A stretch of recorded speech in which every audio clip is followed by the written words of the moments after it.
Barry, this has really come from a really awkward boat. Yes. Let's face it, as a fishing boat it was very, very awkward because it had all these little bits and pieces and hangers on with the cutting boards and loose fuel tanks at the back and all the rest of it. Yep. And look at it now, it's just a big wide open workspace for a little 4.9 metre boat. That's right, yeah. It's great, it's great.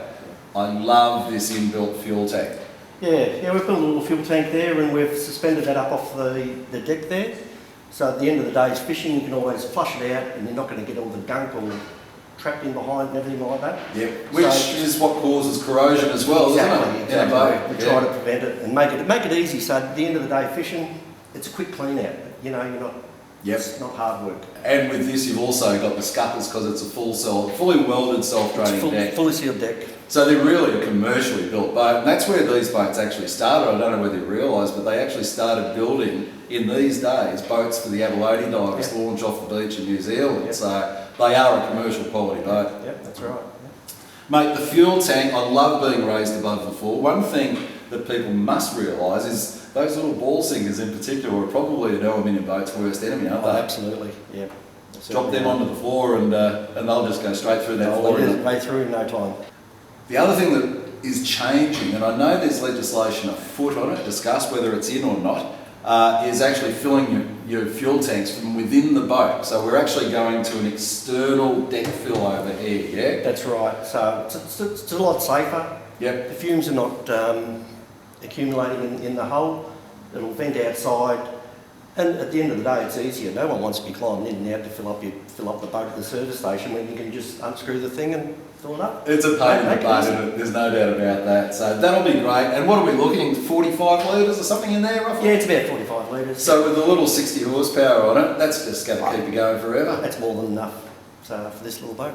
But we've actually improved the storage potential with the boat as well. So just moving forward as well, we had these seats and dicky stuff there, and there were just these little cutouts, weren't there? That's right, which made it hard to access anything. What we've done now is made some little buckets actually fold out, so you can just reach in and get whatever you need there. Yep. It's up off the deck, so it's dry. It's easy to get. So it'll be nice and easy when we get the hinges and the catches on. Exactly, that's right. It'll be secure lock-up storage as well, which is just great. But again, everything's off the floor, so you can hose out underneath. Make it easy at the end of the day.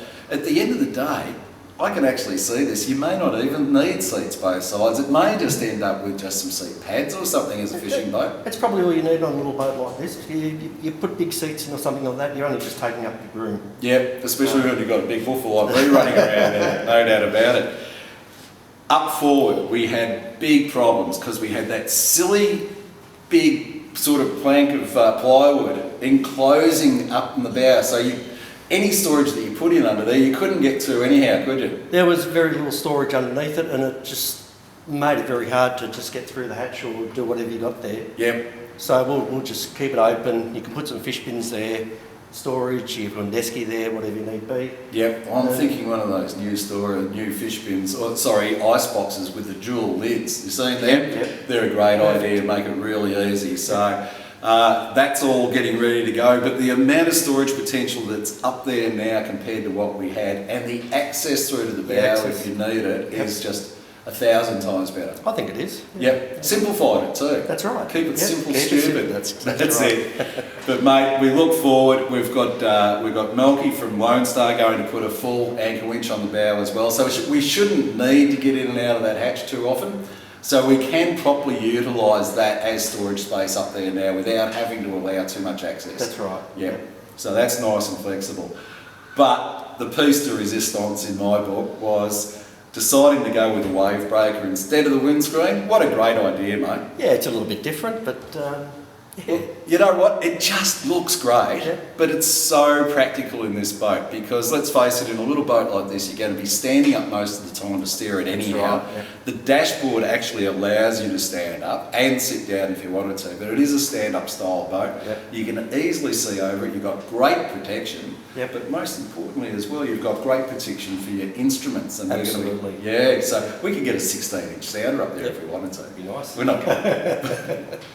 It's all there, mate. I reckon it's a wonderful job. It looks great, and it's back to fit out. Yeah, that's right. Looking forward to it.